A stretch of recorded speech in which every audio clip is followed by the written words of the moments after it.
Welcome to the show, everybody. We're Hello, everybody. live. This is Zanman Shane Sabunya, your the king of expatriates, along with my good buddy, the Honorable Jeff. And tonight we're going to be talking about WrestleMania and how we have differing opinions on two of the big matches than pretty much what we've seen as the overall overwhelming opinion in the IWC. But first things Two or first. two or three. But first things first. Okay. If you like Rhea Ripley and you like Tony Storm and you like Edge, and you like Aleister Black, if you like AJ Styles, if you like The Undertaker even, these are all guys that got their start on the independent circuit. Yes, guys. Yes, folks. Even the goddamn Undertaker started as an independent professional wrestler. Goldberg didn't. Who cares? Brock Lesnar didn't. Who cares? Most of the people you see in a WWE ring started on the independent circuit. And so whether you listen to this show because you love indie wrestling like Jeff and I do, or you're a WWE fan and you're listening to this as something to do, we welcome you to the show, and we really appreciate your patronage, and we're glad we're here to give you some entertainment value. But there's also another company out there that's doing what they can to help support independent wrestling in this time when they can't put shows on. They're called Wrestle Talk. 2 weeks ago, last week, Jeff and I covered their No Fans Monday show from about 2 weeks before that, where they had an actual live empty arena show, and it was balls out. Jeff and I loved it. But this weekend, they didn't announce it until like 2 days beforehand, and so, or Jeff and I probably would have watched that this weekend instead of WrestleMania. But they put together a show called Indie Mania, where they gathered matches from 13 independent wrestling promotions, and they put together a total of 6 hours and 20 minutes of shows. Two shows, Indie Mania Day 1, Indie Mania Day 2. I highly recommend that you not only watch these shows, of course, but that you also donate to these shows, because whatever you donate, or if you want to buy a T-shirt, buy a T-shirt. They have a great Indie Mania T-shirt that I bought. It was 19 pounds for the shirt itself, £4.99 for the shipping, which ended up being in dollars US, I believe $30.43. And again, that went to help these independent promotions that can't run shows right now. That will then trickle down to their wrestlers as well. Now the guys on this card are not necessarily indie wrestlers anymore. I mean, Bobby Lashley was on these matches. We had Zack Sabre Jr. versus I can't Shibata. believe you mentioned his name, by the way. We have Pete Dunne versus. He was also an independent wrestler too, Jeff. Pete Dunne I get that, but still. Pete Dunne versus Will Ospreay. Rampage was on there. Walter and Low Key taking on David Starr and Jordan Devlin. I mean, they're really putting some strong matches on here for you. And yeah, I mean, even Jeff. I mean, if you believe this, we even got Alicia Edwards versus Chris Statlander. Wow. They really put some strong matches on here. And I would really recommend you watch it. If you love pro wrestling, even if you just love the WWE, they got most of their guys from independent wrestling. If independent wrestling doesn't survive this, there won't be anybody for WWE to pull people from other than the goddamn NFL. So, do what you can to support these organizations. If you can afford to send them $30 for a T-shirt, send them $30. If you can afford to give them $5 or $1, it really doesn't matter. Watch the show, give them the money you can. That's all I'm going to say about Can you get it for me? Sorry, my toddler's here. Yeah, I apparently should have kept talking because Jeff wasn't ready for me to hand it to him. He wants cocket milk. Okay. So, but no, I agree, and I don't know, where'd you put your cup? Huh? Did you hear him go? No, I didn't. Anyway, and Jeff's 4-year-old is interrupting us right now. My 23-year-old might end up interrupting us tonight because he wants to come over and borrow my pickup truck. So good. I don't know. You're gonna have to find it. I don't know where it went. It's right in the driveway. I know where my truck is. Not the truck, you ass. Is it in the kitchen? Is it in the living room? Go look in the living room. Go look If my in the truck bed. was in my living room, my house would be very cold, Rick. Alexa, turn on the living room light. He's trying to hunt down his cup so he can have some chocolate milk. Anyway, why we're while I'm talking about indie wrestling, if you guys enjoyed Kevin Owens versus Seth Rollins this weekend, first of all, I'm not sure why you enjoyed it as much as you did, but Ring of Honor the day before put out a Kevin Steen versus Tyler Black, basically no holds barred match from Ring of Honor years ago. So that was infinitely better than what we saw from Rollins and Owens. So go watch that on okay. YouTube too. So while I'm washing his cup here, because I found it, and it was in not a great place, so I need to disinfect and wash. The Kevin Owens Seth Rollins match was fine for what it was. I hated it, and the main reason I hated it was because don't touch that. The main reason I hated it was because Seth Rollins has spent weeks telling us how unstoppable he is at WrestleMania, and the first thing he did was get himself disqualified. To me, that was a joke that really just downplayed both guys' performance to a point that it made it almost unwatchable. From that point forward, I couldn't get into the match, and I know it was what it was. It was a decent no disqualification match. It had the high spot from Kevin Owens and blah blah blah. But after he got himself disqualified, after all the rhetoric we've heard, that alone killed that match for me. Yeah, like you were saying, it's technically it's a fine match. I mean, there was nothing wrong with it in terms of what they did. It was simply the fact that he said, if you look at his record beforehand, he wasn't far off. I mean, he had only lost one match ever at WrestleMania, and the night he lost that match, he won the world championship. So it wasn't like he was his bragging had no merit to it. And I don't know, maybe he was so far into psychosis, he thought that he wasn't going to get disqualified for hitting Owens with a bell. Who the hell knows? But yeah, I mean that really was a logic hole in that match. And then for Owens to challenge him to an ODQ match, and then for Rollins to end up losing again to him, really kind of soured it a bit for me as well. To me, it was just, what's the point of a storyline if everything you're going to do in the actual payoff contradicts that storyline? And that's literally what Seth getting disqualified did. He spent weeks and weeks and weeks on promos talking about how he's unstoppable at WrestleMania and he's the man and then gets himself disqualified. Yes, it fits his character. Yes, it fits the heel persona in general. But the fact that he was spouting off about how unstoppable and great he is at WrestleMania to get disqualified really killed everything they worked to up until that point. Since I have really nothing to add to that, you mentioned unstoppable at WrestleMania, and you know where I'm going with this. I don't want to hear it. I really don't, because we might as well get the negative out of the way. Exactly. That's what I was thinking. I mentioned at the top of the show how there was two big matches, that maybe more than that Jeff and I disagree with public sentiment on, and one of them is clearly the Boneyard match between Undertaker and AJ Styles. A match that wasn't a match. A match that did not allow AJ Styles to be AJ Styles. A match that didn't even allow the Undertaker to be the Undertaker, for God's sake. And yet the general perception of it is it may have been the Undertaker's greatest match ever. And it could have been, and it may have been the greatest WrestleMania match ever, which just blows my goddamn mind. I can't get into that rhetoric.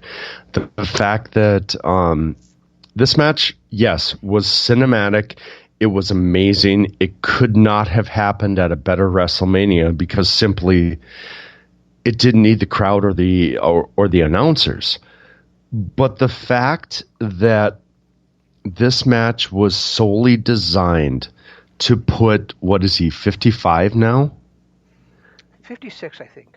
Regardless, he's about 10 years beyond his prime. Yes, he's had a few good matches here and there over the last 10 years, but in all reality, the last great match Undertaker had at WrestleMania was 10 years ago.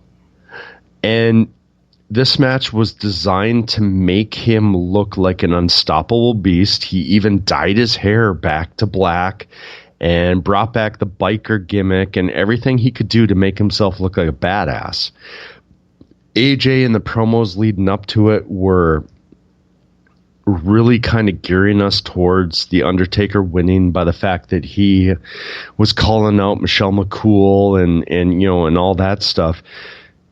But in all reality, when you look at this match, the only thing it did was put The Undertaker over. It took away the three things about AJ Styles that make AJ Styles so great. The fact that he's a ring general and can put on a technical masterpiece with anybody. The fact that he uses the ropes and the turnbuckles to such frequency in his matches, and just the fact that he is a great storyteller.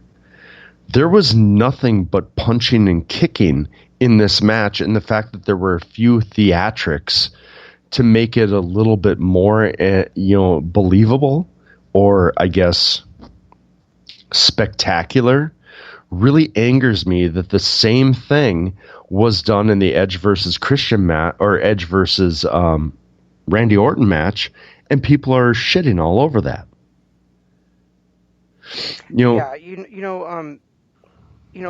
AJ Styles in this type of match should not be able to go one-on-one with the Undertaker. I don't think anybody could ever question that. If it was a brawl in a graveyard, Undertaker should always have the advantage over AJ Styles. He's bigger, he's stronger, even though he is, I think 12 or 13 years older, if not a little bit more than that. I think 13. He still could probably actually beat AJ Styles in a straight-up street fight. Right. But if you add in Carl Anderson and you add in Doc Gallows or Luke Gallows, whatever the hell they call him, and then you add in like 8 other guys in masks, Undertaker really should be able to win an 11-on-1 fight. Especially when he's already knocked out after being hit in the back of the neck with a shovel that broke over it, and he's in the hole and about to get dirt dumped on him. Right. I mean, and that's kind of what this looked like, is like AJ Styles, after Undertaker kind of got distracted, hit him with a gravestone, brought a shovel over his back, threw him in the grave, sprinkled some dirt on him, and then was about to dump the entire thing of dirt on him. And so the man, Undertaker, is defeated. And then somehow the supernatural vampire zombie-like being just magically appears from the dead and just completely wipes the ass of everybody. Kills Carl Anderson, who's still on top of the roof with an explosion. Right. And then buries AJ Styles alive. So, at least one person is dead thanks to this guy. And now two. And he's supposed to be in this dark Avenger who uses these supernatural powers and burns people alive and buries another person alive, is supposed to be our hero, apparently. I think my least favorite part of the match was the speech by The Undertaker at the end. The fact that he's talking about how AJ earned his respect, gave him the toughest fight of his life, and how you've got AJ, who is this badass heel who's literally begging for his life and apologizing up one end and down the other. And then you've got Taker with this long out promo. You've given me the best fight of my life, and I will not bury you. I promise I will not bury you alive. And then what does he do? Dumps a bucket load of dirt on him. It was, to be honest, it was an embarrassment. Well, the thing is that the Undertaker dumping a shovel full, or a bucket full of dirt, as you said, over him is not is only the second worst thing that happened to AJ Styles that night, because Creative dumped a bucket full of bullshit over him. Yeah, and they have for weeks, and it's sad because you and I, was it, well, what, 2 weeks ago we were talking about how AJ's the GOAT. Well, he's up there with Chris Jericho. Yeah, I mean, which is, if you've listened to us, I mean, we've been doing this show, what now, about 6 years? And if you've listened to us consistently, our GOAT has changed multiple times. But AJ and Jericho have always been in that top 10. And the fact that those are the top two right now is no surprise. But it was so disheartening. And so, I mean, I remember I actually texted you about 20 minutes after it was over, in the middle of that Drew McIntyre spiel that was going on, and asked you if WrestleMania was over, because I couldn't not for the life of me believe that they ended it on that pile of crap. Yeah, that was hilarious. Like, you texted me, you're like, "How long is this Drew McIntyre promo?" I'm like, "What promo?" I thought for sure there was another match. It was like 20 minutes into this it was, and It was for those of you, 24, wasn't it? yeah, when they were talking about how his rise and how he finally got to this moment and everything, and I was so sure that that's not how they ended night one, that I actually messaged you and said, "How long is this promo going to last? Jesus Christ. It's been going on 20 minutes already."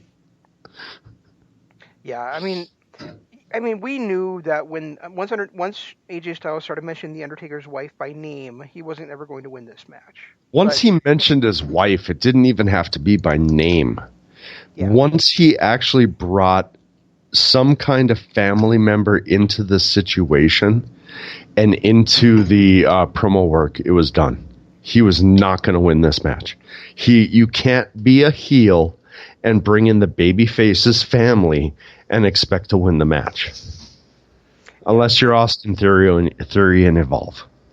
Yeah, and I read people say that this match helped them forget things. It took them away from what's going on in the world, and you know what? I'm very happy for them that happened for them. But to me, there was 2 matches on night 2, and almost a third one, and no matches on night 1 that made me forget about what's going on in the world right now. That made and so, I mean, I'm happy for those people that felt that way. I just don't get why people would feel that way. And maybe part of it, Jeff, is because you and I are such huge AJ Styles fans. It's possible. Maybe we are just so biased and so into our feelings that AJ Styles has, should be treated a lot better than this. And I'm still pissed off about CM Punk having to job to Undertaker at 29, only for him to lose to fucking Brock Lesnar a year later. That I just can't ever. I'm never going to be satisfied unless Undertaker loses to somebody I give a shit about on the biggest stage. It's. I think that ship has now sailed for me, honestly. Yeah, and to be honest, it was, I think, the year before CM Punk. And I can't remember who it was. Was it Edge? No, the year before CM Punk was Triple H. He wrestled Edge at 24. When we're going, CM Punk wasn't. CM Punk was what, 6 years ago now? Yeah, CM Punk was 7. It was at 29. Okay, and then you had Triple H before that, and Triple H before that again. Shawn Michaels before that. Shawn Michaels again, and then Edge. I think the last time I legitimately cared about, well, no, I take that back. I'll get to it in a second. But outside of the Shane McMahon match, which at the point I was kind of all into because I wanted to see where that story went. But outside of that, the last time I cared about Undertaker was probably the Shawn Michaels matches. Yeah, definitely for me. It just, the Triple H at that time, both were semi-retired. You're hungry? How can you be hungry? You're hungry because I'm on the radio, aren't you? Yeah, okay, that's what I thought. What do you want? Food, obviously. Stop. Yeah. Jeff's right. Jeff is completely right about that. Like, Undertaker versus Shawn Michaels is to me up there in the top two conversation for the best WrestleMania match of all time, and I it's right up think, there. to It's right be up there with honest, Steve Austin and Bret Hart to me. So, and then the year after that, they had another great match. I mean, I didn't like it as much as I liked 25, but of course, Plan would argue to the death that 26 was better than 25. But that was still the last time I cared was really when Sean's career was on the line with Undertaker at 26. I think as far as Undertaker matches go, my two or WrestleMania matches, and maybe the greatest two matches of all time, you've got Brett versus Austin, and then Taker versus Michaels, that second one. I personally like the second one better, simply because there was more on the line with the retirement versus the streak than the first one. So I like that a little bit more, but I can see where people are coming from liking the other one better. Yeah, I think that if we look at the course of WrestleMania history, Yes. there were really two matches that defined how an epic match was going to be for years going forward. One of them was Randy Savage versus The Ultimate Warrior at WrestleMania 7, which gets my vote at being the third greatest WrestleMania match of all time. Really? Ahead of... But the second one was at WrestleMania 25 with Shawn Michaels versus The Undertaker. You put that ahead of the... really? My kid's giggling because he got candy. Ahead of what? Ahead of Austin versus Michael, or I'm sorry, Austin versus Hart. No, I said that the top two in some order are Michaels versus Undertaker at 25, and Austin versus Hart at WrestleMania 13. Okay, yeah. But it's number 3 to me is Warrior versus Savage at WrestleMania 7. I would still say 3. And that's for the entire story from Royal Rumble through the end of that, where Macho Man proposes to Liz. I mean, all right, when you put the story into it, I can't disagree with that. And the announcers, Sherry Martel's performance, Elizabeth's performance, the only time ever that the Ultimate Warrior has walked down to the ring with intensity, not running and charging at the ropes, but walking very slowly and somberly, knowing his career is on the line. I mean, that is really, it set, like I said, I think it set the way epic WWE matches would be for years to come. Yeah, and I can't disagree with that. I'm still partial, and it might be because I was such a long time Savage fan by this point, but the WrestleMania 5 match with DiBiase and Savage, that's 4. 4 with DiBiase and Savage, that main event to me was still one of the top 3 or 4 of all time. But I think a lot of that had to do more with my love for Savage and the fact that he finally got his due than it did for the quality of the match. Did he, though? Yeah. It's hard to say because of the Hogan involvement and everything, and the fact that he didn't legitimately win the title until 2 years later. I just... I loved the fact that Randy Savage was world champion, and I think he proved himself over the course of that year. He held the championship for sure. But the night he won the title, it was basically handed to him by Hulk Hogan. Yeah, and I see that. I think it was just because at that time I was still a kid. I think I was 14 years old. Savage had been my favorite for years at that point.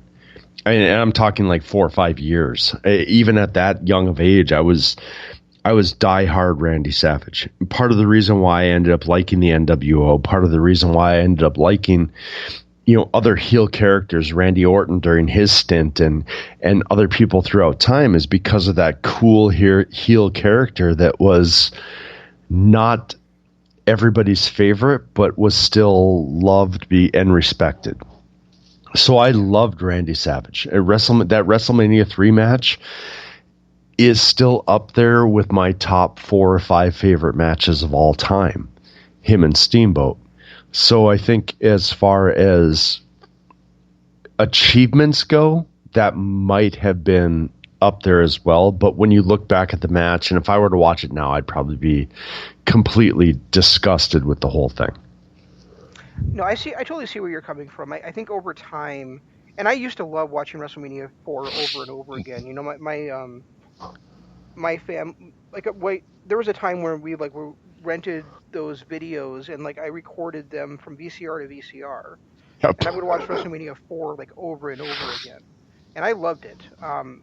But I think over time, just knowing the history of Hogan and Savage and all the times that Hogan beat Savage for a world championship, I just kind of shake my head and be like, yeah, he was kind of a patsy for Hogan all those years.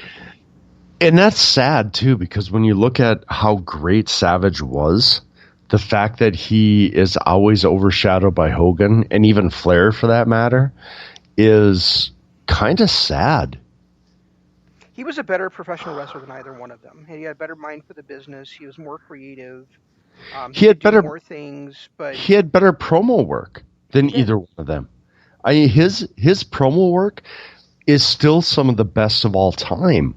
There's so much greatness with Savage that people don't understand, because the two top dogs, one of them is still in my book one of the greatest of all times. He's not, 4 years ago, 5 years ago, he was my number one. He's not anymore, but he at that time was still one of the best of all time. And his promo work was really uncomparable until you got to Savage.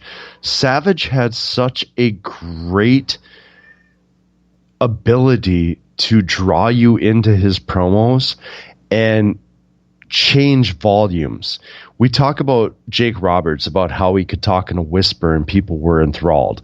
And then you had Flair and Hogan who would yell, and they were great promos. But Savage was so good at doing both. He mixed in both the whispers and the yells that I would have a hard time saying he's not one of the best promo guys of all time. I agree with that. I think, he was one of the most creative guys of all time, maybe the most creative. He was a great promo guy. He was great in the ring. I think, the things that held him back from being the top stars like Hogan and Flair was he wasn't the Hogan and Flair. Those guys were, and he was a head case. Yeah, that's true. Yeah. But anyway, I think we got way off topic here. That's okay. It happens. Well, we were talking about the Boneyard match, which, by the way, was god awful, and not god awful. And I got to clarify myself, because I've had this argument now about 6 times with other people.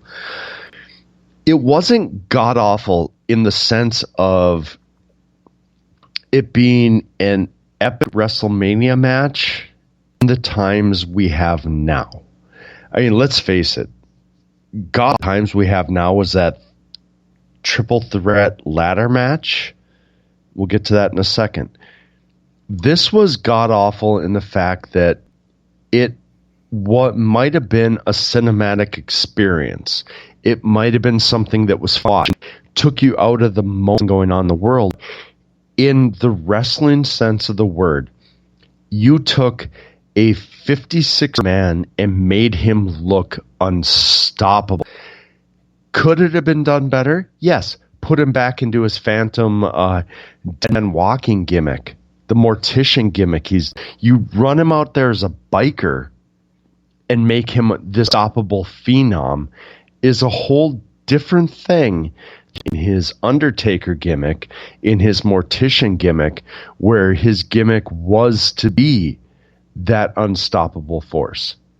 Not only that, you took a gamer and just away the things that made him great. You got. It just, to me, was so horribly done that it made for, even though it was, everything it was, ultimately, storyline-wise, performer-wise, It was just not good. You just hit on something I think that I've been kind of feeling and hadn't really been able to completely articulate in my thoughts. But I mentioned how what really happened here was that the man was beaten, and then somehow some supernatural being teleported behind AJ, and then from that point on he was untouchable. Right. And if that had happened and the man had still been laying down in that grave, but then the Undertaker's tombstone character, the Undertaker in the full Undertaker garb, had been the one to teleport behind AJ, and then he didn't do all the trash talking. He was just an unstoppable zombie dead man force. I would have been able to stomach a lot better than what we actually saw. You actually just hit on it there.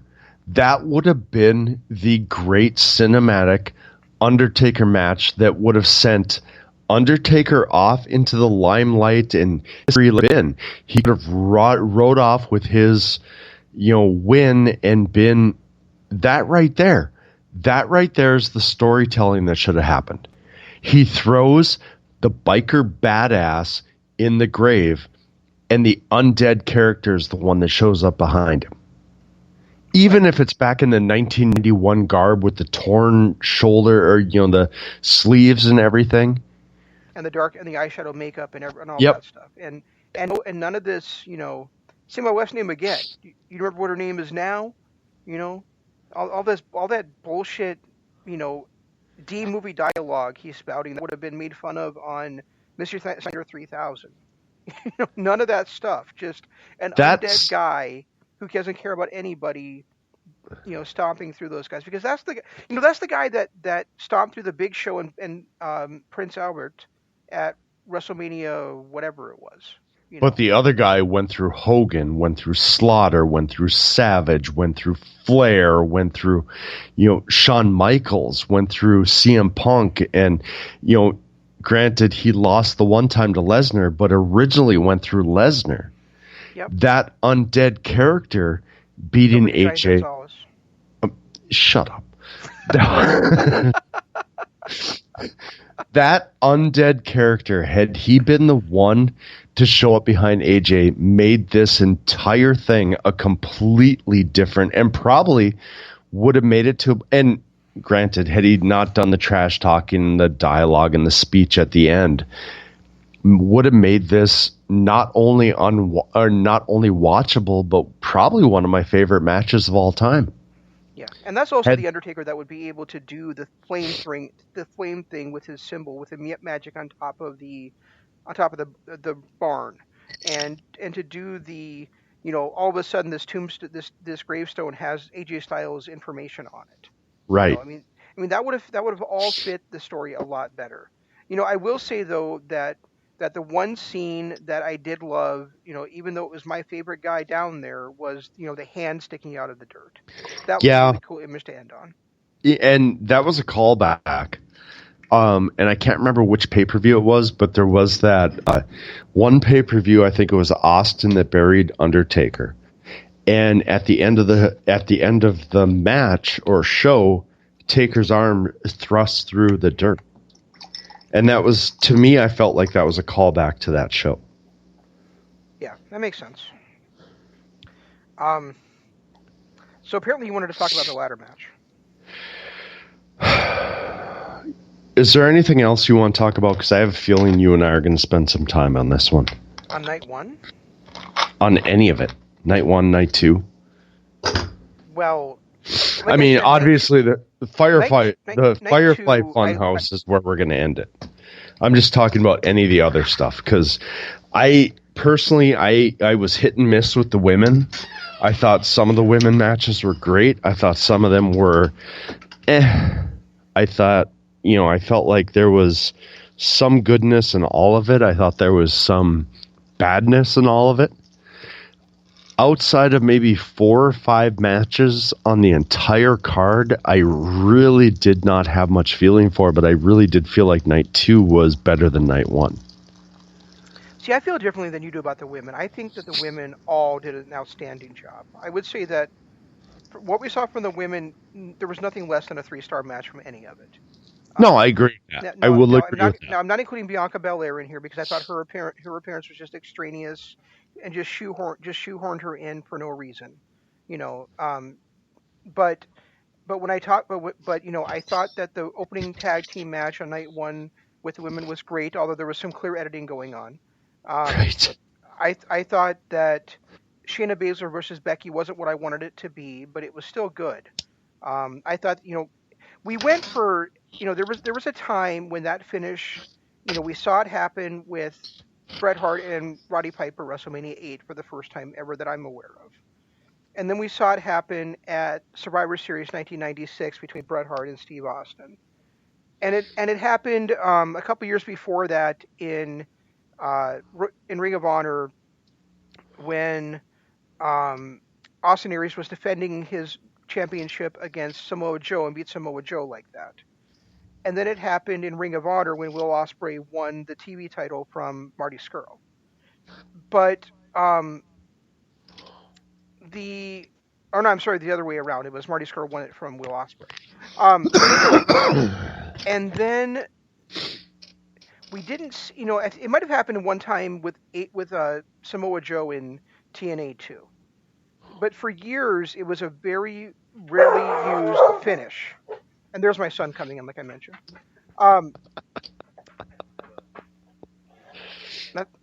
Okay. Now it's your turn to be distracted. Hang on a second. Ask him if he wants any milk. You don't have what?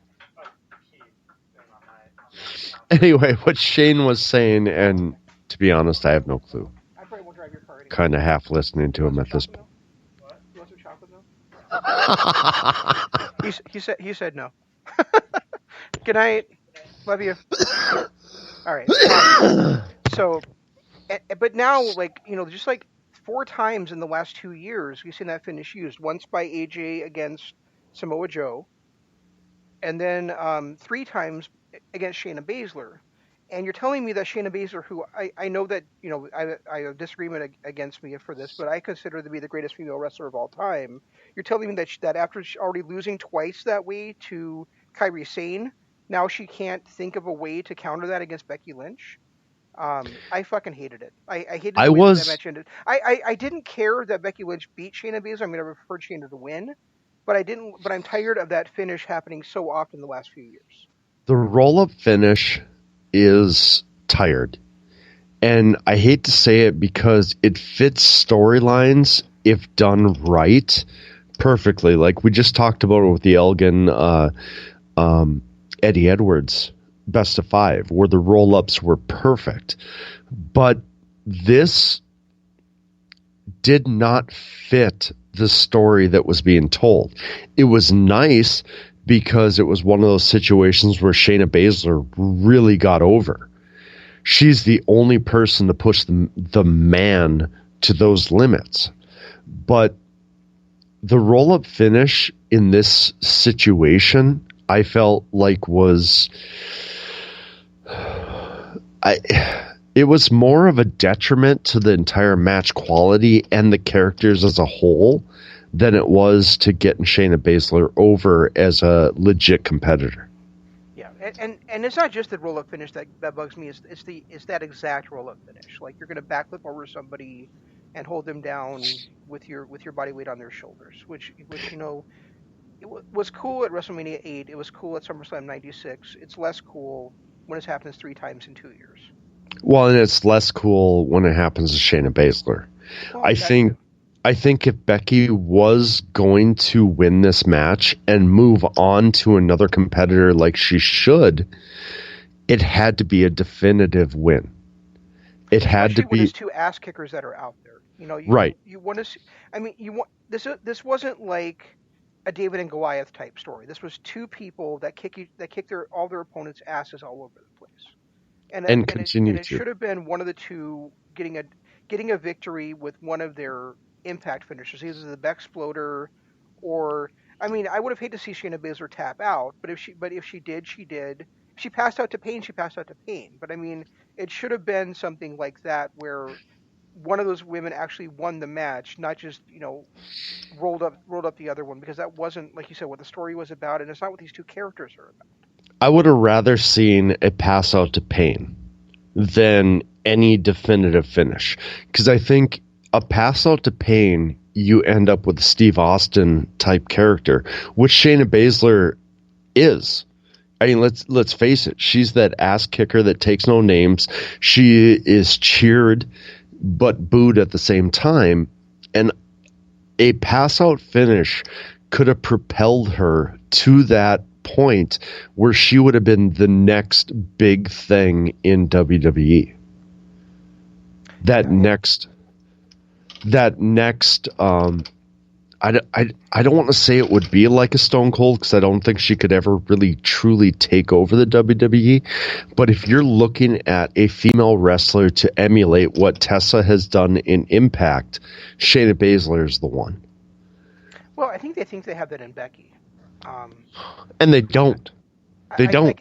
I guess at this point, I should just, first of all, I'm as much as I'm complaining about this, I'm still happy the match was on. I'm still happy WWE gave us what they gave us, because I appreciate that they put on a WrestleMania even if it didn't feel like a WrestleMania. But the other thing is, I should be grateful just after her, just the way Shayna debuted, that they just don't have Gangrel managing her. Oh, thank God. Oh. That was the worst image I could have ever had. Thanks for that, by the way. But the opening match of night 2. If we could if we could get that Brood entrance again with Shayna Baszler, I'd be in on that. The opening match on night 2 was the match that I mentioned. Almost made me forget that there was no crowd there. I know there was a part that really took you out of it, and I understand that, and I understand why that spot would take you out of it. But to me, it was nearly a 5-star match. I think it was just the placement. And this is coming from somebody who has not been a fan of Charlotte ever since they kind of started shoving her down our throats. But I thought that Charlotte and Rhea both did a fantastic job, and I want to applaud those women for putting on a match that really started off that night incredibly strong. I think, I love the fact that we got to see Rhea back in her Charlotte days, when she had long blonde hair and she looked like Charlotte and everything. But the part that bugged me was the placement of that.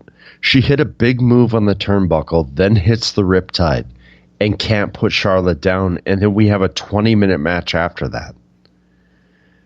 I think that if that Riptide had been done right away from the start, kind of like Orton and Edge was, I would have been okay with it. But the fact that it happened where it did, and Charlotte kicked out, I could not buy in after that point to Charlotte or to Rhea being that true competitor.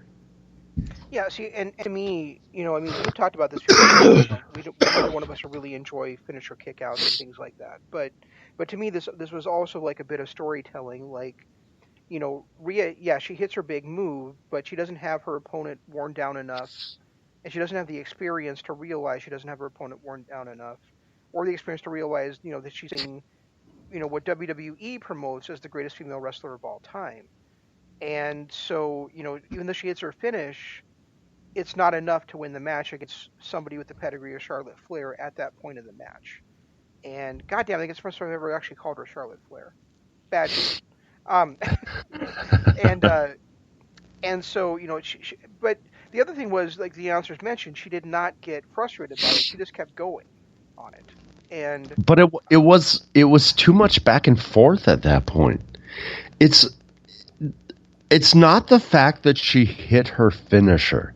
It's the fact that she hit a big move right before her finisher that has me upset. And it was the same thing in the Drew McIntyre and Brock Lesnar match, where Brock hit, 3 F5s? And then Drew kept kicking out. And F5s or spears, but it was one of the two. Yeah, I mean, same match in both nights, but regardless, to me it was a lot. Put it in the fridge, boo. If you're done, put it in the fridge. The fact that she hit multiple or she hit that big move and then the finisher is where I lost it. That was at that point, it was like, okay, I never believed in Rhea Ripley after that point. Because it was like you hit your two big spots. You hit your big move and then your finisher, and you can't finish off the queen. You're not going to win this. So at that point, I never bought into Rhea Ripley again, which to me killed the match.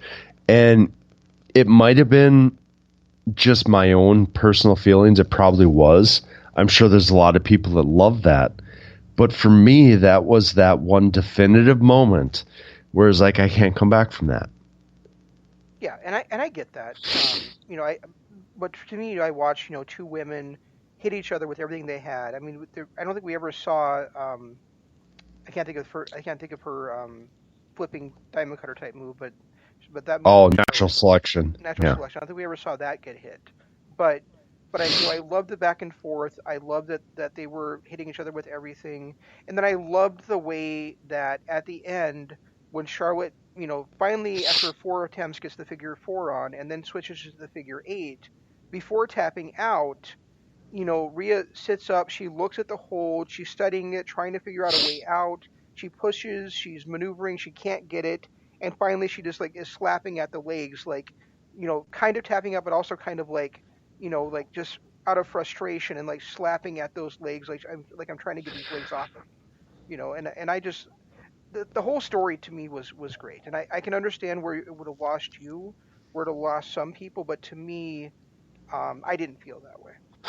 If she had not hit the Riptide at that point, that match would have been a 5-star match for me. I felt like everything they did before it, everything they did after it was great. But as a fan watching it, personally, I could not get back into Rhea Ripley at that point. And that made me sad because that was, to be honest, that was one of the matches I looked forward to more than anything. See, that's interesting to me because I feel like if we were talking about Kenny Omega versus, no, I'm not gonna say Kenny Omega because nobody kicks out of the, nobody kicks out of the One-Winged Angel. So let's say we're talking unless you're Coda. What's that? Unless you're Coda. Yeah, unless you're Coda and it's one time in DDT, which nobody watches anyway. So let's say we're talking about Kazuchika Okada versus, who? Let's say Coda. So, and let's say Coda hits the Kamigoye, bare knee on Okada 10 minutes into the match, right after he hits the Golden Triangle, and then Okada kicks out of it, and then they go back and they have exactly the same type of match that Charlotte and Rhea have, and Okada ends up winning it in the middle of the ring. To me, I feel like Okada would get it back to that point, and Coda would have been that you would have maybe not have loved it as much as you would have if that hadn't happened, but it wouldn't have killed the match for you. Is that fair to say? Yes. That is very fair to say because that's accurate. Yeah. So maybe it's just that Rhea doesn't have enough experience at this point to come back that way that those two guys could have. And to be honest, the kickouts that Drew did in the main event didn't bother me until the third one. So what you're saying is almost 100% accurate. Had they had the experience, had they gone through that before, I probably would not have cared as much as I did in this match. Fair enough. And I guess that despite my feeling that Charlotte is overrated and has been kind of pushed down our throats, I think that she had enough here carrying Rhea to me that I was able to overcome that. I will say, and I've said it now a couple of times, and I'll say it again. I said it at least once on this show. Before that spot, and definitely after that spot, if you take that spot out of this match, this is a 5-star match. Plain you and said simple. that. So which makes me wonder. You said it killed it for you. So did it ever get any spark of life back to it? So I mean, where would you rate this match with that spot still in it? With that spot, it's 3.5. Okay, so it still passes for you then. Oh yeah, absolutely. It was a great match. And when I went back and watched it, because I actually went back and watched about 6 of these matches. If you take that spot out of the match, this is a 5-star match. With it, it's 3. And I Just three and a actually, half. all right, 3.5. Fine, be that way, dick. But if I went back and I watched it, I knew that spot was coming, so I actually fast forwarded to beyond it. After that spot, if you take the match for what it is from that spot going forward, this is a 5-star match, easily. And I watched it from that spot going forward, and I loved every second. But when you incorporate that spot into it, for me, that was one of those killer moments that just took me out of everything that I thought going into it. Gotcha. Yeah, and see, to me, it doesn't drop it by a star and a half. It just drops it by maybe a half a star. So. And that's, like we said, it's all subjective. Subjective. Holy crap. I think really, we already mentioned how the two world title matches were the same match and they both kind of sucked. So, kinda. Well, I'm trying to be generous here. The part, like the Goldberg Strowman match, I was like, yeah, whatever. Strowman title, yeah, we knew it was coming. It was going to be Roman Reigns. Now it's Strowman, whatever. For me, I have been a fan of Drew McIntyre since he debuted. Since he was, in his feud with MVP over the Intercontinental title, and his feuds with and his feuds with Hardy and everybody else on SmackDown. I even felt like when he was part of 3MB that this guy was underutilized and a beast. Then he goes on and he dominates the Indies. Then he dominates Impact. Then he dominates NXT. Then he comes up and he's a force, but not that upper mid-card or even main event level force. I have always loved Drew McIntyre, Drew Galloway, whatever you want to call him. He is one of my favorites and has always been. All I wanted was a great match. I wanted a Roman Reigns versus Brock Lesnar style match. What I got was Seth Rollins versus Brock Lesnar without the balls kick. Yes. It was just disappointing.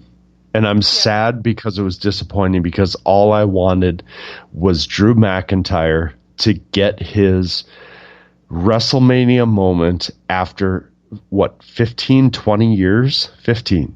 He came up in 2005, right? I think so. I can't swear to it, but that sounds right. That's all I wanted. All I wanted as being a lifetime Drew McIntyre fan was for him to get that definitive win, not a repeat of what we saw the night before, not a, oh my God, Paul Heyman made a mistake by saying go for 3 or 4 or whatever it was. I wanted a good match from what I know can be a guy who delivers a good match. And 2 guys, to be honest, Brock, up until the last, 2 or 3 years, was honest to God one of the best wrestlers on the planet. He was a great storyteller. He was good at what he did, and he made it all believable. And the fact that I think it was his Randy Orton match when he just went out and just beat the shit out of Randy legitimately. That's when it turned for Brock, and he hasn't been a good wrestler since. Yeah, and I don't know that it's that he's not a good wrestler versus he does what WWE wants him to do. That's fair enough. Because we've seen him have great matches against Daniel Bryan and And AJ Styles AJ and Roman Reigns since then. So yeah, it's not that he can't put on a great match. I think it just does what WWE asks of him. all I know And is this and was and, garbage. and yeah, it was garbage, and I can understand that it wasn't the great match you wanted from Drew, or even a good match that you wanted for Drew. But I would say that it's different than what we saw the night before in one sense, and it's different than what we saw him do. What we saw happen with Seth Rollins a year ago, or two. It was 2 years ago now. No, it was a year ago, right? A year ago. Yeah, it was a year Um, ago with the in the low sense blow that and the stomp in the opening night. right, the low blow on the stomp on opening night, but also when that happened, Lesnar got right up, and he looked at his shot, and he rolled out of the ring, and he was all upset. This time tonight, what differentiating, or not tonight, but on night two, what differentiated it from Braun Strowman winning the championship was Paul Heyman. Paul Heyman being out there and just in complete flabbergasted, speechless shock at what Drew McIntyre did because it was different than what Seth Rollins did. It wasn't because of a cheap shot. It wasn't because of a low blow. He survived those. He survived those two German suplexes. He survived the three F5s, and then he knocked Lesnar out. After that, that fourth um fuck, I was forgetting the name of it. That fourth kick when Lesnar was just getting up and he kicked him right in the face, and Lesnar was just out. He didn't almost kick out. He didn't get up right afterwards. He was knocked out from that kick. And that's something that people just don't do to Brock Lesnar. So while it wasn't a great match or even a good match, I think it did make Galloway look unstoppable. Yeah. And like a killer. Yeah, and he always has. I'm not a fan of the Claymore, but Oh, I like Future Shock so much better. Oh, so much better.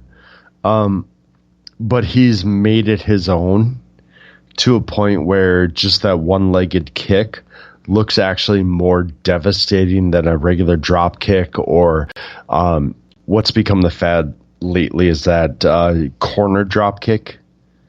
Okada does. Drop kick. Yeah.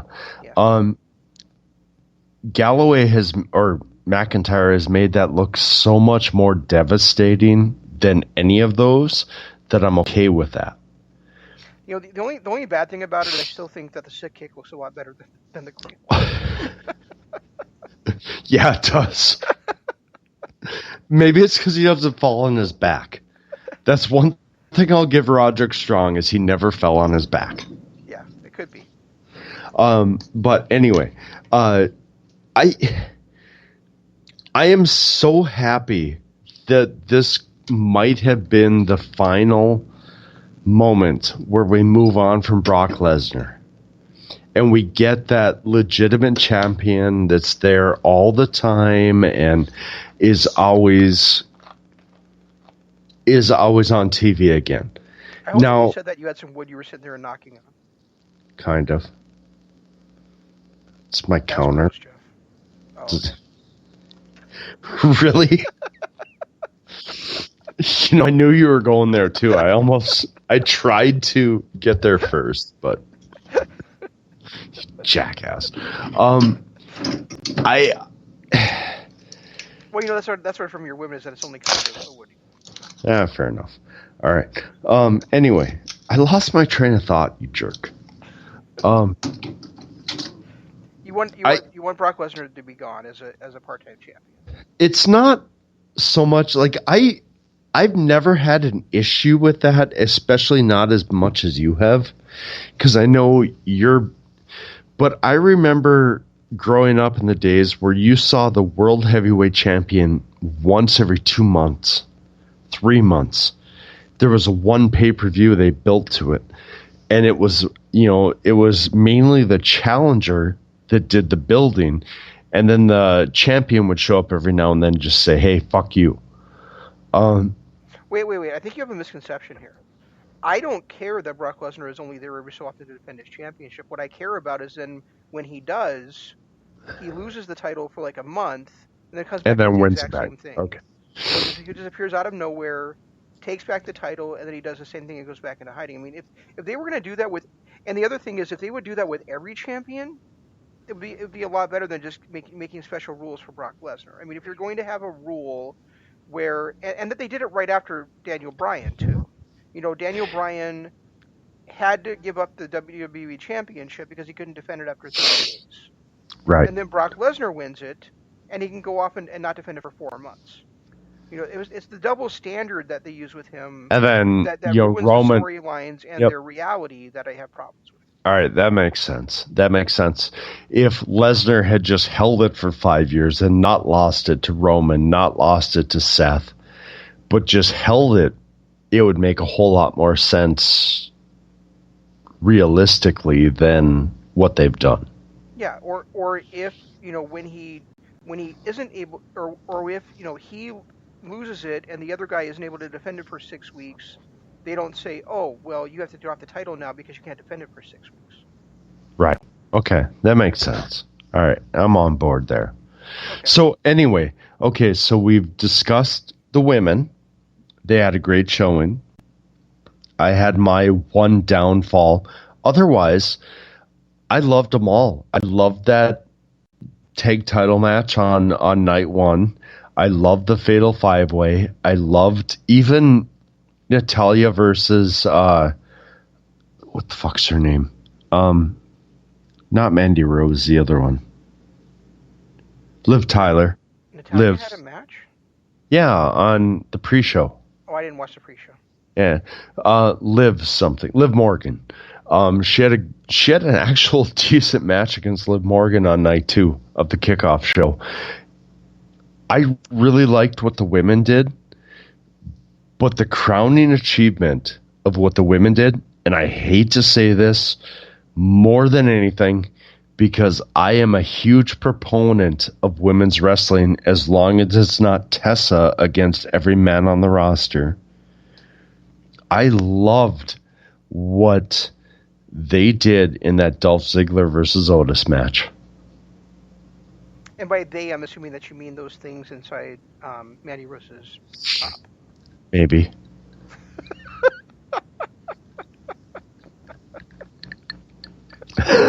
You know, I love Mandy Rose. I'm just saying. You know what it brought me back to was that, and I don't remember even exactly what pay-per-view it was, but there was a pay-per-view by TNA when Madison Rayne defended the Knockouts Championship, and she came down in a flesh-colored suit. And it brought me right back to that. Jesus. At WrestleMania when Mandy Rose came down in that nearly flesh-colored, like goldish suit in the Dolph Ziggler versus Otis match. And you know what? You and I talked about a year ago when Heavy Machinery got moved to WrestleMania, and I said out of all the call-ups that they did at that time, and that included Aleister Black, it included Ricochet, and a couple other people. I said that Otis was going to be the biggest. Ciampa and Gargano were a part of that one. Yep, and I said, and you and I made a point of it, and you said you could see where I was coming from, that Otis was going to be the biggest star that came out of there. And out of all those guys, who had the biggest night at WrestleMania? It was Otis. It was a strong match, and he walked away with the girl. I will honestly say that this match exceeded my expectations. It was a 3-star match. Yeah, well, no, I would have given it a little bit more than that. Maybe like a 3.5. I think when you incorporate storyline and the fact... Yeah, I got you. If you incorporate storyline, it's probably 3.5 to 4. Yeah. And the fact that this was one of the few storylines that WWE Creative has followed through to completion. When have they ever... That. We saw them kiss. We're not sure what happened after that. I'm sure there's going to be an inevitable tag team match that incorporates Dolph and Sonya versus Otis, and which will ruin everything, by the way. You just no-sold my joke. Ugh. You went in a completely different direction, but that's okay. Sorry, I was... Anyway. The match itself actually was A lot better than I thought it would be. And I don't know if that was Dolph or if that was Otis. Otis has been one of these guys that even in his NXT career, I've never been able to get a peg on.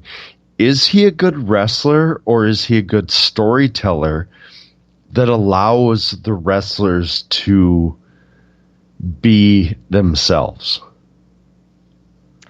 I think he's a great. Okay, I'm trying to see how to phrase this. I think he's good in the ring, not necessarily great at this point, but he's still growing and he's still learning. But I think he's got a big personality. But even more than that, I think he is a great canvas for anybody else to act upon. I think he can play off of anything anybody else is doing. Anyone that can take the worm, Scotty 2 Hottie's worm, which is one of the greatest, say what you will, but one of the greatest crowd-popping moves of all time. He can take it and make it his own, which he has with the caterpillar, because he does it in such a different way. Right there, you have to give the guy props. Make it his own, but also make it look like a move that could actually hurt somebody that the worm never looked like. True. People's elbow never looked like it could hurt somebody, and yet he's combined those two moves into a move that looks like it could actually finish a match because of his size and ability. And Scotty 2 Hottie, the way that he did it with the lead up and the spelling out the worm and everything, never worked to the way that Otis is able to do it out of the corner. It's done to a fluidity that Otis makes this look devastating to a point that Scotty 2 Hottie never did. And let's be honest, the worm is, when you think about, talk to your friends about whatever, moves of all time, the worm is always one of those ones that come up. And Otis took that and improved on it. Absolutely. There alone makes him somebody that you should pay attention to. Yeah, and my point was, and your point was excellent as well. But my point is simply that I think he has the ability to be a chameleon out there. He can play off anybody. I think he's really great at improv.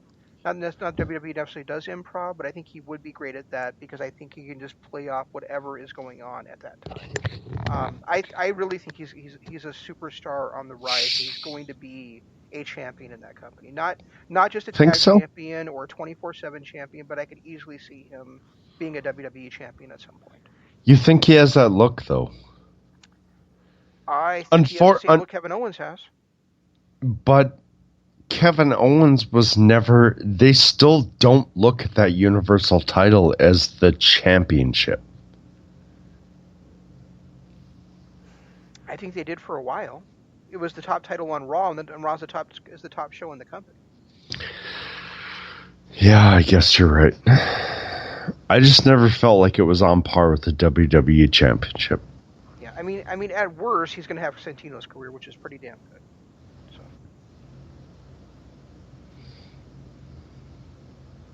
not that I love Santino, but I mean, you got to admit he built up a pretty good career for himself. Yeah, I'm trying to ignore that. You're just still mad that I called his return at the Royal Rumble. Yes. Kind of a little. And but yeah, I now, completely agree with you. I wouldn't say it was the crowning achievement, but I do think that Mandy Rose and even Sonya Deville's performance belongs right up there with everything else of those. So. I think all of it, in retrospect and just watching it live, was probably, as far as storyline goes and the Dolph involvement, and I know it's WWE, so we really haven't gotten involved, but I did watch a lot of the story. I think this was a 5-star performance. Simply because of everything that went into it and the fact that, Otis and Mandy made her official face turn, and it was one of those moments where people from our generation are going to look back as Savage and Elizabeth. Possibly. Depends on where it goes from this point Right, forward. exactly. But people in my generation, your generation, we're what, a year and a half apart. We look at Randy and Elizabeth as being that crowning couple. I think if WWE does this right, Mandy and Otis could be that couple.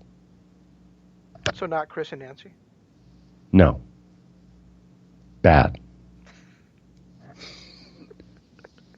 I can't believe I went there either. It is awful.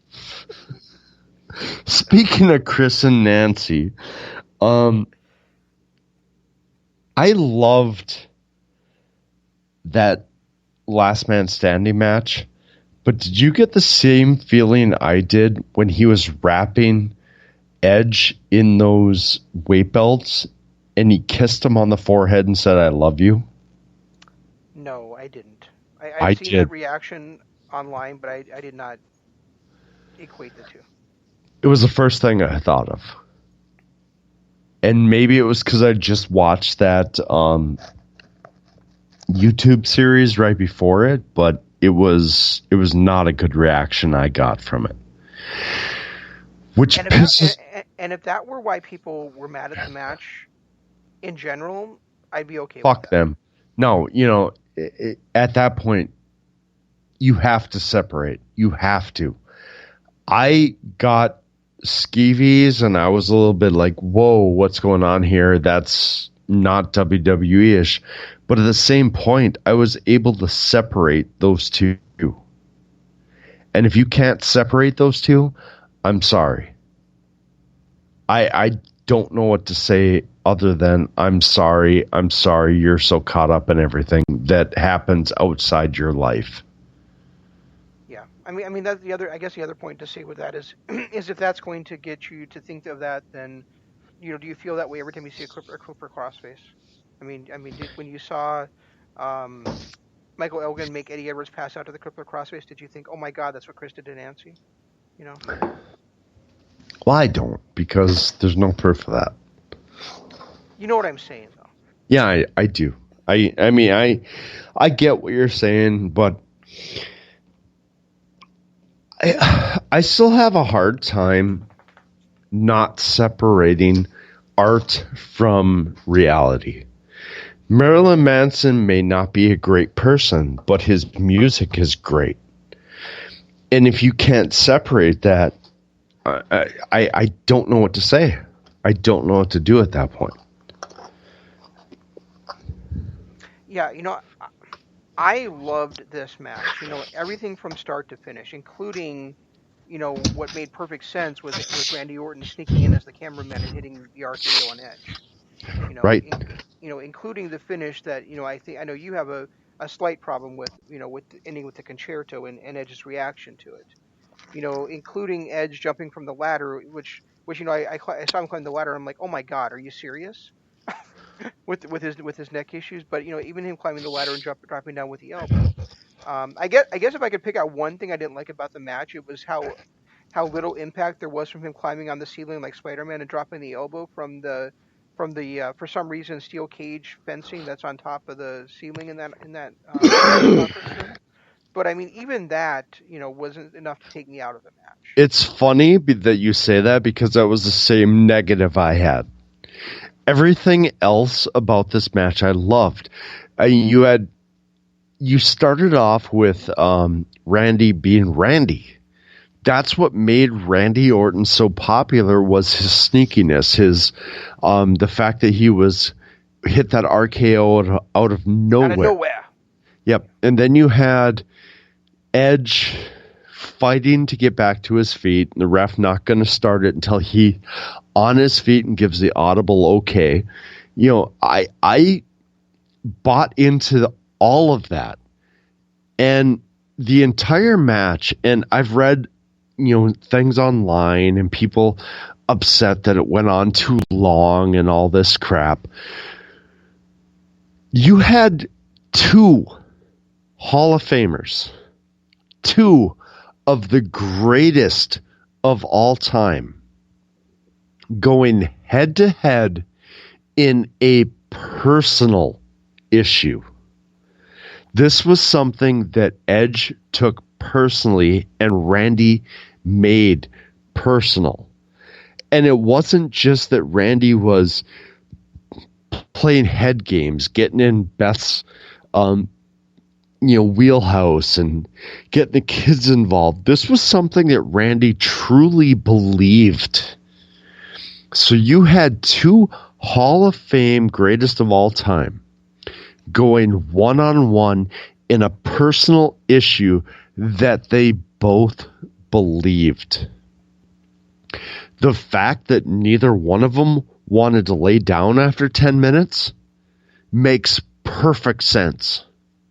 And anyone on the internet, anyone in any retrospect that looks at this and goes, oh, that went on too long. Hell no. If I was fighting for my life, my career, my legacy, my children, I would fight forever. Right, and you would fight. You would fight Yes. punches and kicks and cables and elbow drops and a ladder and chairs and And a conference table and conference table weight and the belts weight and plates yep. and everything out there at your disposal. This was not supposed to be a wrestling match. And I could see where you could watch a wrestling match and see it went 36 minutes and say it went too long. This Right. wasn't a wrestling match. No. This was, like you said, a personal fight between two guys that were as close as brothers at one point. They traveled the roads up and down, and one guy was trying to take the career back away from another guy, and apparently felt like in a psychosis that he was doing him a favor and giving him his family and his life back to him. That whereas the other guy was fighting for his career, his And his his family. dream, not having his dream taken away from him a second time, and More was not going to important. lay down for the other guy.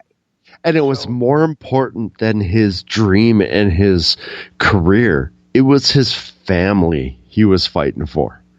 Edge was fighting for Beth. Edge was fighting for his daughters. When Randy said that to Beth and made that personal, that's when it clicked as a father. If anyone ever said that to me, I would fight them to the end of days. End of days. Yep. And for Edge, that is his driving factor. For Randy, it was something completely different because I have friends that have been downtrodden, that have done dumb things, that have maybe gone out there when they shouldn't have.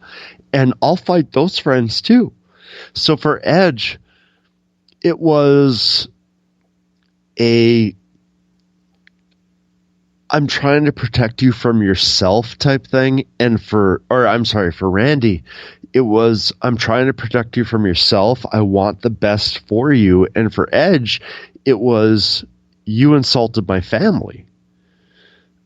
It was two completely different retrospects, but the same feelings that was brought into it. And because of that, the fact that they were both fighting to no end, and the fact that they're both Hall of Famers. They're both two of the toughest guys to ever be in the ring. It made it feel like a real fight, not just a scripted, wrestling moment, but a real fight. And I think that's why I didn't have a problem with the length. I didn't have the problem with where they were going. I loved the fact that they incorporated things that we would normally not have gotten a chance to see. If that office spot had happened when there was live TV, there would have been 5-6 people in there. It would have been a 3-minute spot. As it was, it turned into a 10-minute spot of them slamming each other against posters and tables and chairs and all kinds of things. I loved every second of that match. I texted this to you, but I really feel like it felt like one of the PS2 SmackDown games where you would fight in the backstage. You'd fight and you'd hit each other with weights and with cars and with lockers and whatever was back there you would slam each other into and throw each other into and punch and kick and hit your finisher and throw them again and all that kind of stuff. And you know what? I didn't feel like this match was long. I just kept watching it, and it felt, this to me was, as much as, I'm not saying it was better than, but this to me was the cinematic achievement of WrestleMania weekend. You know, it it was it was a wrestling fight mostly inside backstage area with the ring involved as well. But this didn't feel like an empty arena match to me. It felt like they were just beating the shit out of each other anywhere they could. And people loved so much the main event from the night before that I felt like went forever. I kept looking at my watch, like this thing is just not going to ever end. I didn't This even know it match, ended. this match, I didn't realize it had gone 36 minutes. So, I mean, it's the long. What is it? The second longest WrestleMania match of all time. So what? Who cares? My only negative, and it's probably like picking, Yes. yeah, but my only negative to the entire match was that ending where he set up for the concerto. He got all teary-eyed. He stopped the count at like 6. Randy was already beaten. And then he's like, oh no, stop the count. And then he set up the concerto, and then he cried for a little bit. And then he hit the concerto and allowed the count to continue. To me, I get where they were going storyline-wise, because that was due justice. Randy hit the concerto and every blah, blah. But the fact that he did it the way he did it, if he had been consumed by anger and had been like, okay, I have to hit this concerto, and not stop the count and not cried beforehand, I think I would have been more okay with it.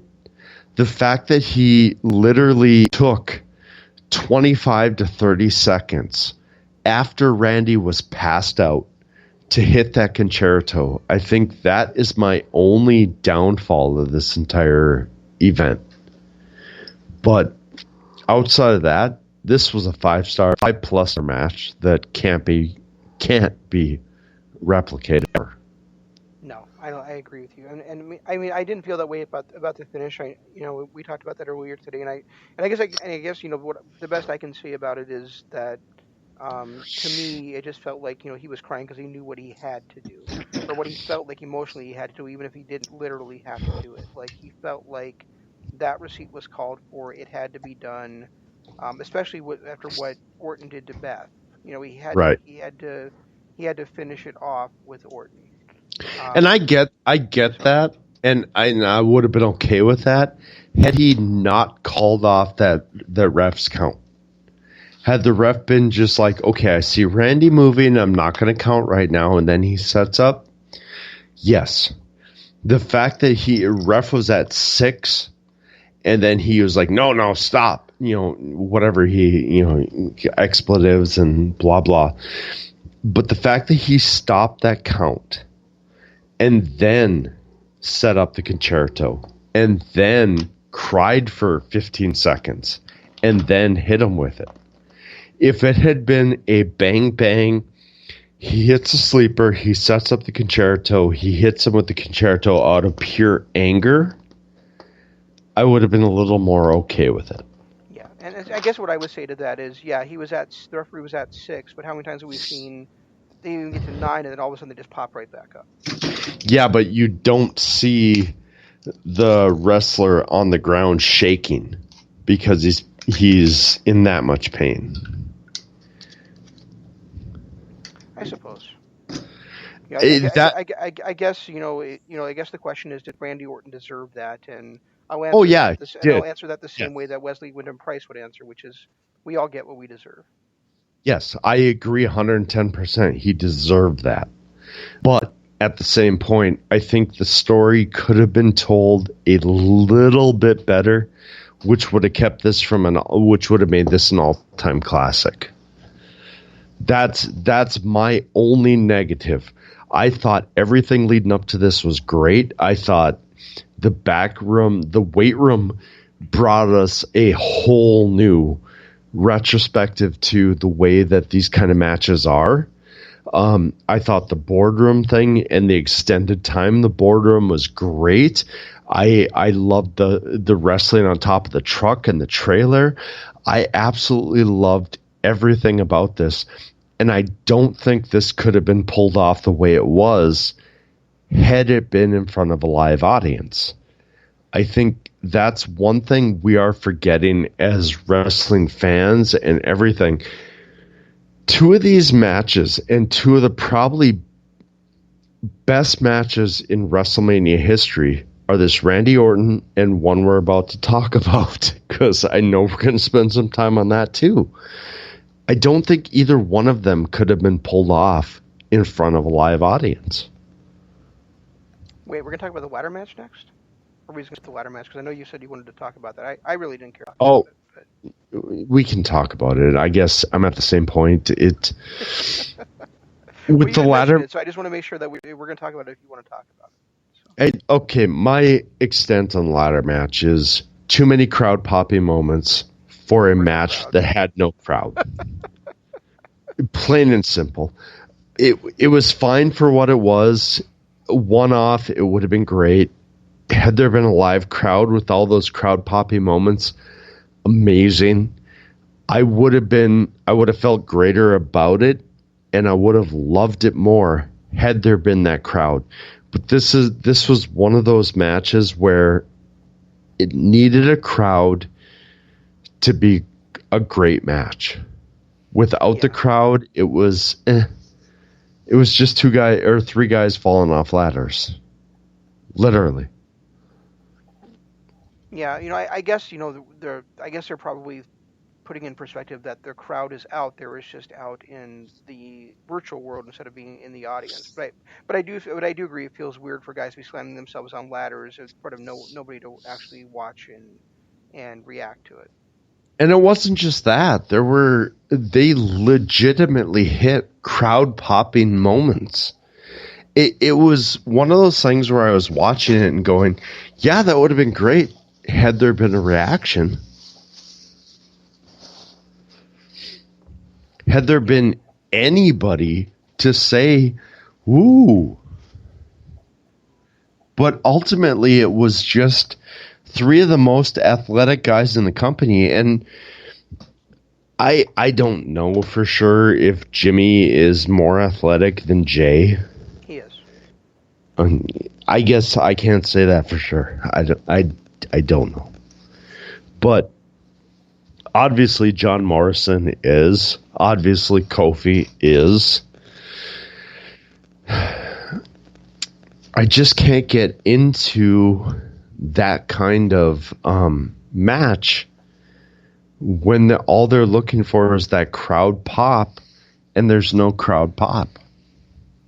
Yeah, it was really a weird blending of a stunt brawl ladder match with a psychological ladder match. I felt, especially with the ending of it, with Johnny Mundo outsmarting Johnny Mundo, both Kofi Kingston and Jimmy Uso.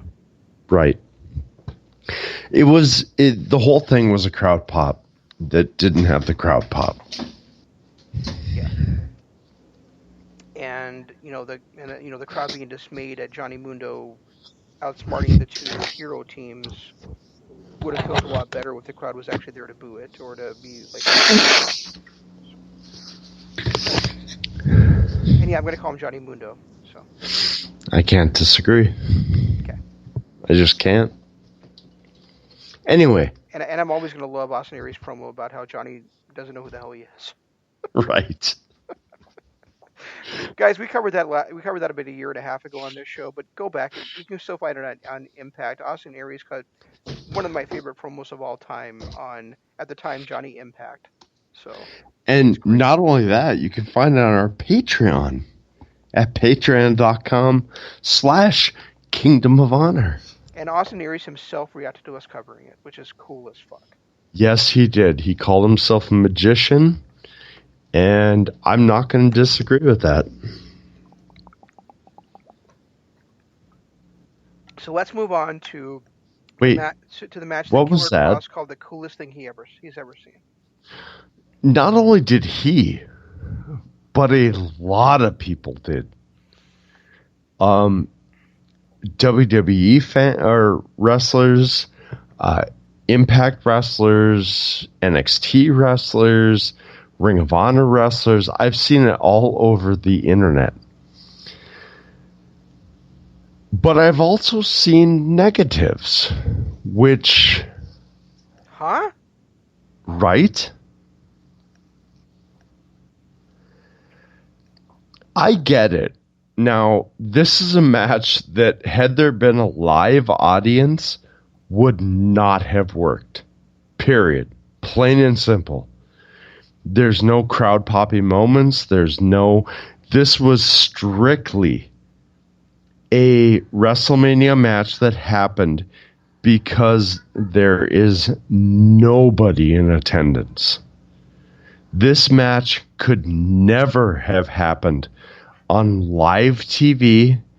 It could never have happened on a event where there was 70,000 people in attendance. The only way this match could have ever happened was in the current situation we are in because of the coronavirus, because of the fact that everything is locked down, nobody in attendance. But this was the cinematic wrestling event of the year. Maybe of all time. Yeah. It was amazing. I mean, it was flat out amazing. You and I talked about last week on this show how much we loved the Final Deletion and the Great War in Impact Wrestling. That had nothing on this. Nothing on this. What's that? That had nothing on this. No, it had nothing on this. I mean, this match used the history of John Cena to completely destroy John Cena, which was amazing. Not just the history on John Cena, the history on wrestling. Yep. The fact that they called in Sunday night's main event with Johnny Muscle, whatever he was, and the NWO Hogan was a direct influence on the Cena character that we saw, but kind of an indirect influence. They went so far above and beyond, taking John Cena and what he has been and incorporated his influence with NWO Hogan and the 80s muscle-bound wrestlers of the week. That it was such a great thing to behold. And that ending, when... And Vince McMahon is the devil, too. Yeah. And that ending, when they took Cena and they're spouting off his own words about the most overhyped, most overused, most overrated wrestler of this generation. And they took Cena and they had that in his face as he got that final move. I don't know if there's anything better. Period. You know, the other thing that I really loved about it is, unlike what we talked about on the first match we talked about tonight, between Seth Rollins and Kevin Owens, where Seth Rollins, said, "I'm untouchable at WrestleMania," and proved himself wrong. What Bray Wyatt said face to face with John Cena is, it's going to be a slaughter. Right. You just don't know it yet. And that's exactly what it was. John Cena was slaughtered. The WWE was slaughtered. Professional wrestling for 30 years was slaughtered. Go ahead. John Cena got in, 3 or 4 punches on Wyatt himself, and then a bunch on a doll that was laying on the ground. And that's his only offense that he got in the entire time. It was absolutely fantastic. This was such a great performance. Not only, and not just what we saw. Once, you have Cena coming out, and he does his playing to the crowd like he normally did with the pointing and the, all the stuff that all the stuff he does when there's a live crowd, which was all for naught because it wasn't live. But it was Cena being Cena. And the Cena we've seen for the last, 15 years. And then you take that Cena, and Bray was great with the way he cut everything off and jumped into the WrestleMania montage. And then broke into this ruthless aggression stage, which I felt was amazing. Because if you've ever heard the John Cena story, he designed his tights and everything he did so that he could be this ruthless aggression guy that would come out in the neon colored tights of whatever sporting hero was in that town. Right. And the ruthless aggression guy never got off. It was one of those things where Vince was like, you're a muscle-bound reject. You look like Hulk Hogan. Let's go out and pump you. And John's own story says that it never took off because he was never himself. And the fact that Bray brought that back and replicated the Kurt Angle promo and everything that went into it was just phenomenal. Yeah, it really was. I'm trying to think, I'm trying to think where I was going to go, and then because I kind of lost my train of thought with what you just said. Let me see if I can get it back. I don't blame you. I don't know what I was thinking either. No, I had somewhere I'm trying to think. Oh, and then then he leads into, the other part of the slaughter was that he psychologically broke Cena at that point to the point where he brings him back in time to 6 years ago when he told Cena to hit him with the chair, and Cena wouldn't do it. He threw the chair down. But we missed swings, and there is no Bray Wyatt there to hit. But we missed. Wyatt is no longer that character. He's no longer at that spot where Cena can even touch him. You can't see John Cena. You can't touch Bray Wyatt if you're John Cena. We missed that point, though. We had the whole how after the ruthless aggression stage, John kind of transformed into that muscle-bound reject that we got on the Saturday Night promo thing that Bray did. And then he goes from that to the rapper where he's just legitimately a bully. He's not trying to pump up anybody. He's trying to tear everybody down. And then we go to, his, how he is this character that doesn't win by being a great guy. He wins by being this bully. And this bully character transforms into his eat your vitamins, say your prayers, lift weights, Hulk Hogan type character. Hustle, loyalty, respect. Right. But at the same point, does nothing but trash his opponents. It was such a well-written and well-drawn out retrospective Cena, which is different than what we've all been made to love and enjoy. We've all loved this, Fruity Pebbles wearing, crowd popping. He does funny things. He says this stuff, but ultimately, John Cena has been that guy throughout time who has taken the young guys, the Bray Wyatts, the Kevin Owens, the CM Punks, count them back. RVD back in the day, and he is always trashing that guy. Yeah, Not I mean, for the years of not success that he had, I mean, say what you will about Hogan, but he built stars.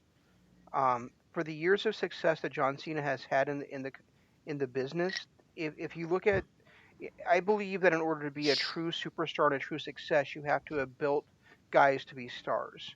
And there's exactly one guy that was better for facing John Cena, and that's Daniel Bryan, and his career lasted what, basically 8 more months after he faced John Cena. but that's not, I I hate to say this. I love John Cena. I hate that I you say love that too. I love John Cena for what my kid is wrapping himself in a Doctor Who blanket. I can't concentrate. I don't know what's happening here. He's giggling and laughing. Oh, anyway, I think John Cena, for what he has been, is an incredible wrestler who has not had that star-making ability. I think John Cena has put on the 5-star matches. He's done the character work. He's done things that we require of a star, but he has never been able to take that underlying talent and make them a star. Where you look at guys like Flair, he had Steamboat, he had Sting, he had Luger, he had all these guys that he elevated. Hogan had Savage. He had Bundy, for Christ's sake, was a superstar at one point. He elevated Roddy Piper. You had Savage, who elevated Steamboat, who elevated Jake Roberts, who elevated multiple guys. We never got that out of Cena. Cena, for as great as he was in the ring, for the 5-star performances, for the matches he put on, was never able to elevate those guys. Owens didn't come out better. Punk didn't come out better. Ambrose didn't come out better. Name it, on and again. None of them came out better than they were when they went in to face Cena. Like they did, like so many others in the past came out to look better when they faced Flair, Steamboat, Bret Hart, Shawn Michaels, Austin, and so on. And even the guys that did come out better still came out as clearly behind Cena, like Batista and Randy Orton. They clearly True. were still sucking Cena's wind. That is true. Randy Orton is a prime example of that, because Randy Orton got his love and got his greatness because of Cena. If it hadn't been for Cena, Randy Orton probably would never have gotten to that echelon that he had gotten to beforehand. But because of Cena, and Cena challenging him and saying, Orton, you got your chance. Or, I'm sorry, not Orton. Edge, you got your chance. Batista, you got your chance. Now it's Randy Orton's turn. Orton never probably would have gotten to that echelon. But afterwards, you're right. He did not come out looking better than Cena. After Randy Orton, I think, would be a fascinating wrestler to have a career retrospective on. And I think we should do it. I know, we talked about, we've been doing the ECW series. We've been talking about the Ring of Honor, but with Marty booking, I can't dump that. So we got it for another year. Yeah, but So, I'm having so much fun covering those shows, though. 2011 was a great year for Ring of Honor. God, it was. And now they But started adding shows from before that. So, did they? well, I How don't am know if I they have not? yet, but they announced that they're going to. Well, they better, because there's some I want to see. But I honestly think we should do a retro of that. Yeah, I really do. We haven't done a island series in a while. I think we should do it. yeah, we tried Hurricane Helms, and that didn't work out very well. But yeah, No, because all the matches are great. There's nothing that I want to see better than all of them. and there's Seriously, that's we tried Hurricane Helms. We tried Sean Marley. we tried Sean I Marley. I can't. remember that. Didn't we? I thought we did. Maybe I did. It's a possibility. I did on my own. Yeah, Regardless. I think Randy Orton would be a good character to look at, though. I mean, I still really want to do the both sets of the Three Musketeers in NJPW as well. You know what I would like? I think that'd be a nice twist on it. I would like to watch and just do a retro on that.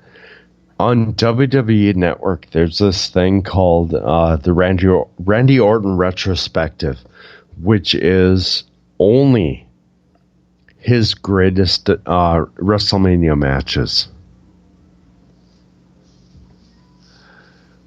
Okay. I would love to watch that, do a show on that, and just see if we agree, disagree, greatest matches or not, and why. Okay, well let's at least take care of Best in the World before we do that. But yeah, I wouldn't mind popping into that. Okay, sounds good. Best in the World. Actually, next week, Best in the World works for me if it does for you. I can probably swing that. Guys, we have a Patreon show next week. But for next week's Kingdom of Honor, I think we're going to talk about at least day one of Indie Mania, right? Yeah. Okay. Remind me. I just did. Remind me again tomorrow. Okay. And guys, like I said, before Jeff rolls into where you can listen to us, other, how else you can listen to us, I just want to again stress, do what you can to support the indie wrestlers right now. Buy their T-shirts, buy the Indie Mania T-shirt, go to the GoFundMe and donate there if you want to do that. But these wrestling companies and these wrestlers in general need our support right now when they can't actually work and support themselves. And it's not just for that. A lot of independent wrestlers have given up. I don't want to say given up. They don't do day jobs anymore. They are solely committed to their craft. So they are working from literal paycheck to paycheck. They get a paycheck at this indie wrestler. They get a paycheck at this indie promoter and that indie promoter. They are literally living paycheck to paycheck. That is for their travel, food, lodging, everything in between. So supporting an indie wrestler is not just supporting a guy who is like, hey, it's my second job, I'm going to do this. You're supporting a guy and his livelihood. So if you can support an indie wrestler by buying a T-shirt, do it. Plain and simple, do it. Absolutely. And you guys, speaking of indie wrestlers or indie wrestlers talkers or, those of us that need money, patreon.com.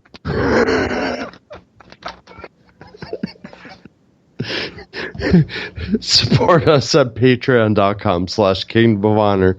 You can support the little guy talking in the background. He needs to watch TV because it's way past his bedtime, but he doesn't know that yet. So you can support him because he's cute.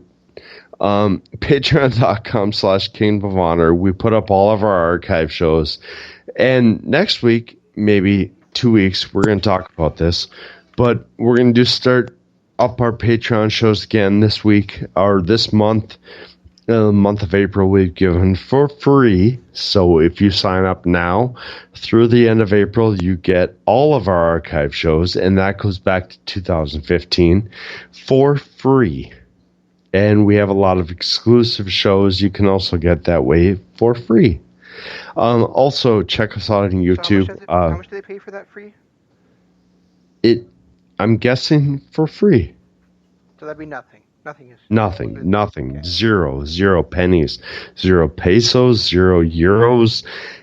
It's for free. Anyway, YouTube.com. Just go there, search Kingdom of Honor. You can find our live shows that we do 2 times a week. And I'm getting a daddy chant from the living room. You hear that? Daddy Arlo, Daddy Arlo. He does not want to watch whatever's on TV. And I will get there in a second. But before I do that, youtube.com/Kingdom of Honor. Search for Kingdom of Honor. You can find all of our stuff there. We do it 2 times a week live. And soon, very soon, we are going to... I'm sorry, getting the daddy chant from the living room again. Soon, we're going to start doing the Patreon YouTube exclusive shows again. We're doing Lock of Key. I haven't gotten there yet, but we're going to do it. And then, of course, our Twitter. I'm at Regikoa. He is at ZanmanLOP. Use hashtag DAD and hashtag KOH. You can find us everywhere. And like I mentioned earlier, next week's Kingdom of Honor, we are going to be covering day 1 of Indie Mania. Has some strong matches on there. I've already watched most of it already. Yeah. And it's on the WrestleTalk. It's on the WrestleTalk YouTube channel. So subscribe to that channel. They got some great news articles on there. They're doing some great stuff for indie wrestlers right now. Support them, how you can, and watch their stuff. And watch this show in particular. It's free on YouTube. But again, donate what you can to help these guys out, to help the organizations, to help the wrestlers. To help these guys who give you so much entertainment now and in the future. Like Jeff said, keep making a living to support themselves and their families. So we'll be back with you next week with the Kingdom of Honor with that. Tomorrow night we'll be with you with Dynamite After Dark as we get the highly anticipated rematch between Cody Rhodes and Shawn Spears. And in the first round of the TNT title tournament. And then on Thursday, our buddy Imp will be there with MCLOP Radio Adventure. On Friday will be more of Miss Fan's mystery bag. But for now, that's all we've got. We'll try to do better next time. This is Shane saying long days, pleasant nights. And Jeff saying... Well, for Shane, I'm saying thankfully. Goodbye. G1 Climax 27. Goodbye. And good night.